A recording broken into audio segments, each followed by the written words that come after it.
You're 17 years old. Your uncle is the most powerful man in the known world when he is murdered by senators in the last throes of the Republic. You have no allies. You have a few friends. How do you survive, raise an army, unite Rome, and become enshrined in history as quasi-divine? This book covers the life of Octavius as he survives, conquers, and unites Rome, becoming enshrined in history as Emperor Augustus. The novel Augustus by John Williams is what happens when an excellent literary writer tackles one of the most exciting periods in human history.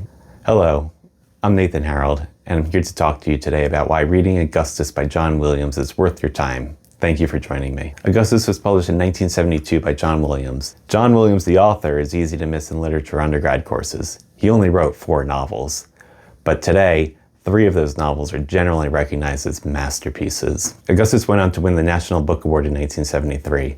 That year, the award was shared with John Barth for John Barth's novel, Chimera. This was the last novel John Williams would write. You don't need to know much about Roman history to appreciate this book. In fact, this can be a terrific entryway because the book is told with such flair that it breathes life into the characters. On the other hand, if you know quite a bit about Roman history, you'll appreciate the cameos of so many characters who flitter in and out of the story throughout. This novel spans the latter half of the 1st century BC into the first part of the 1st century AD.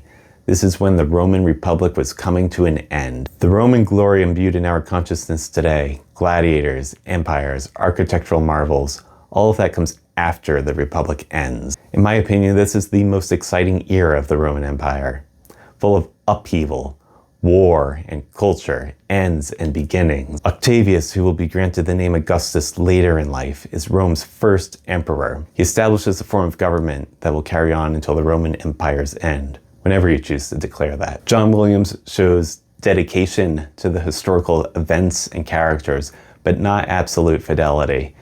In his opening disclaimer, he notes that he rearranges events, changes some characters, but most importantly, what he's doing is breathing life into these historical figures that today are often remembered through marble statues and rusted coins. Octavius is told in 3 acts via reflections and letters of other characters in the story.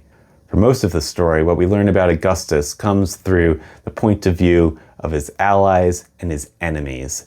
It's only at the very end where we hear Augustus's voice speak for itself. Augustus is told in 3 acts, via letters or reflections of the other characters in the story. Often, the perspective we get of Augustus or Octavius comes in the filter of his enemies or his allies' perceptions of him. Each of the 3 sections covers a different significant period in Octavius's life. Act 1 is the adventure and ascendance.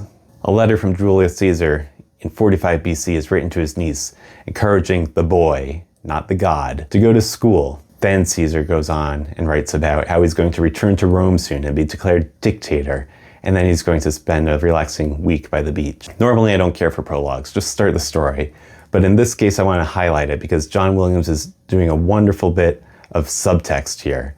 We know that Julius Caesar will return to Rome. We know he's going to be murdered by his own allies and enemies in the Curia of Pompeii. Moreover, Octavius is an imperfect teenager, a far cry from the quasi-divine figure he is to become by the end of his life. Thematically, what is so significant about the prologue is that it is immediately establishing one of the key themes throughout this novel: transformation in one's own life, in one's environment, and in history. Transformation is at the heart of this novel. In Act 1, Octavius is navigating his way through tremendous civil strife. Corruption infests every level of government.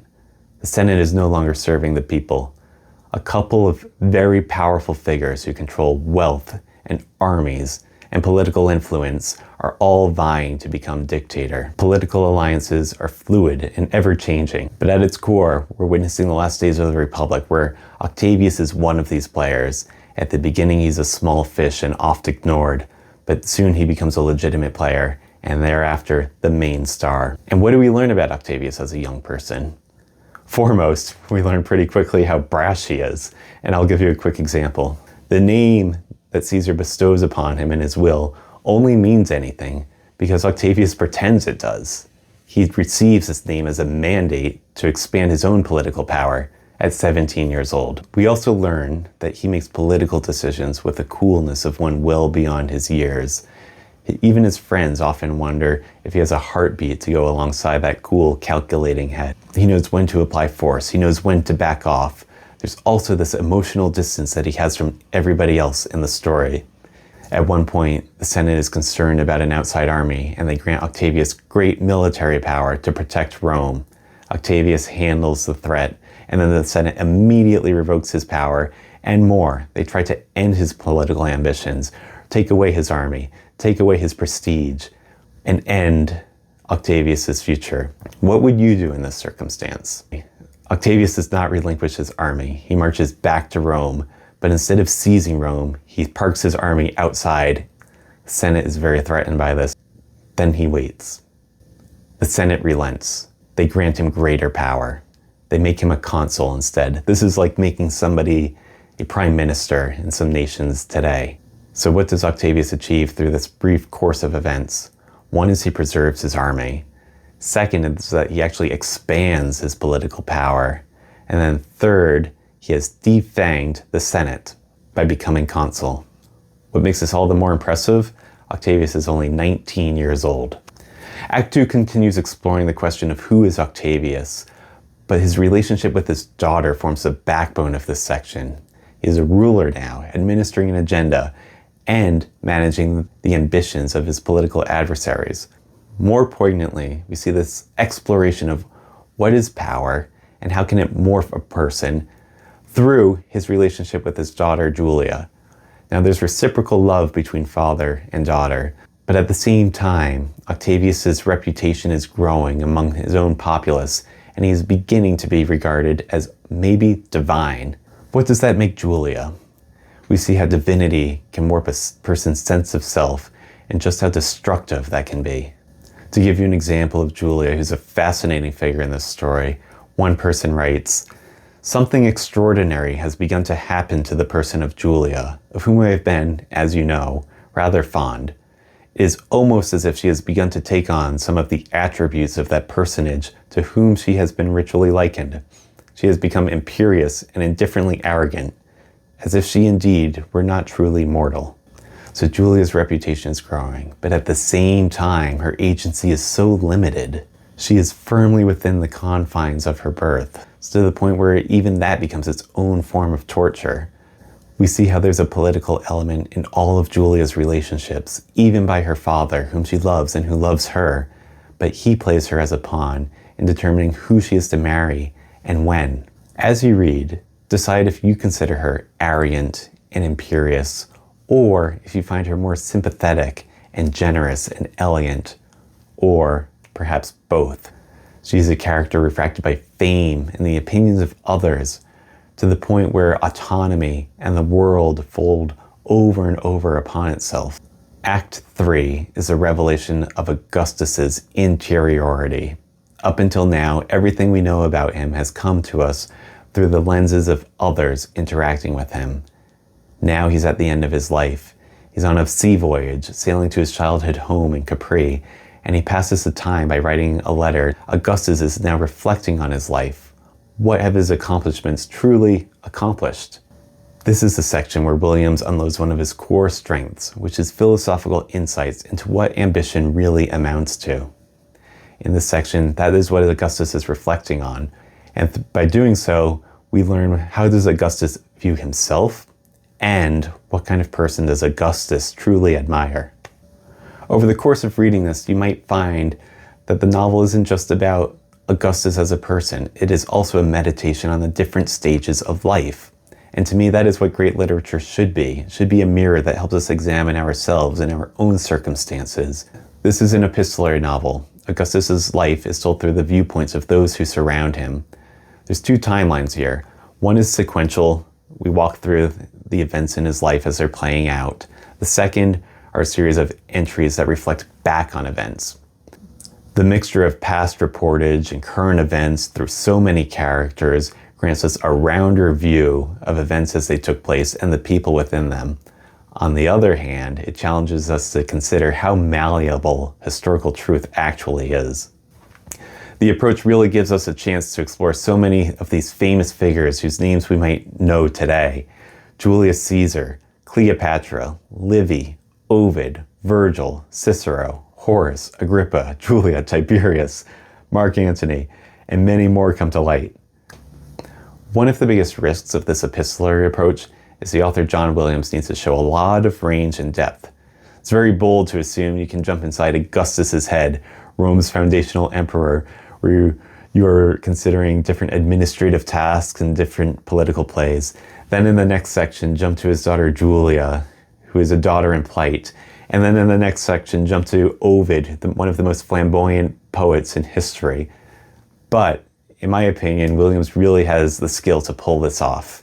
Now, the drawbacks of the epistolary form are that it creates a very fragmented narrative, spending a lot of time with a lot of different characters versus a lot of time with a single character.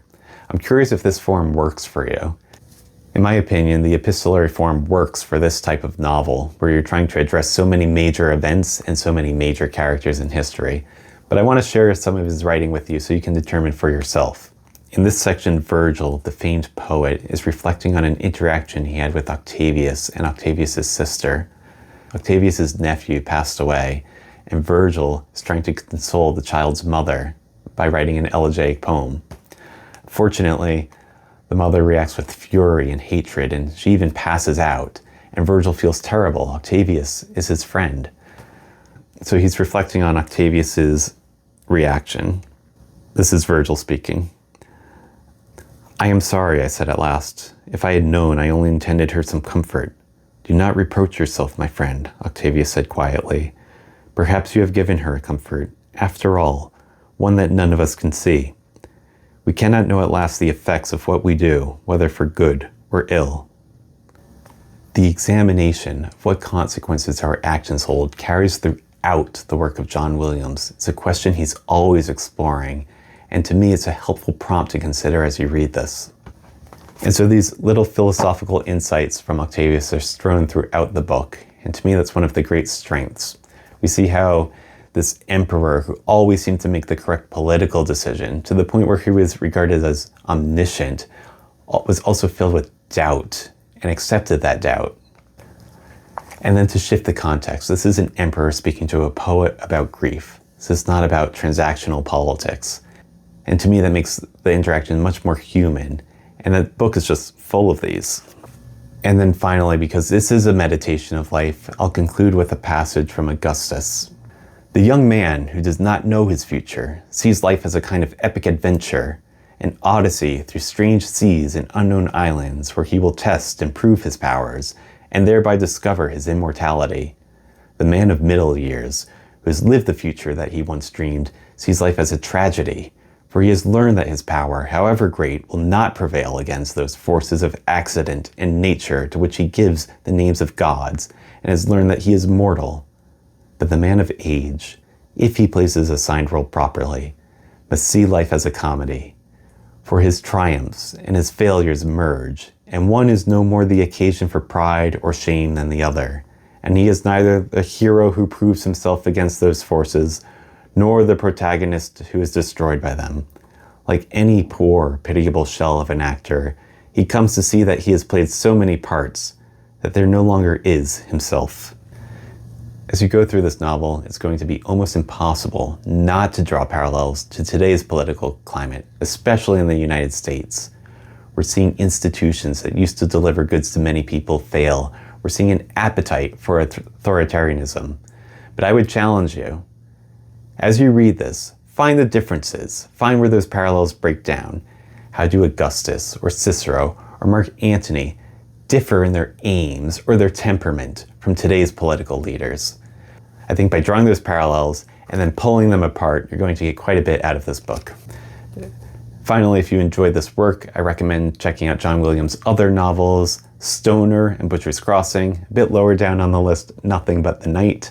If you're interested in Roman history, Mary Beard's SPQR is a must-read survey of Roman history, starting from Rome's earliest days to the 3rd century AD.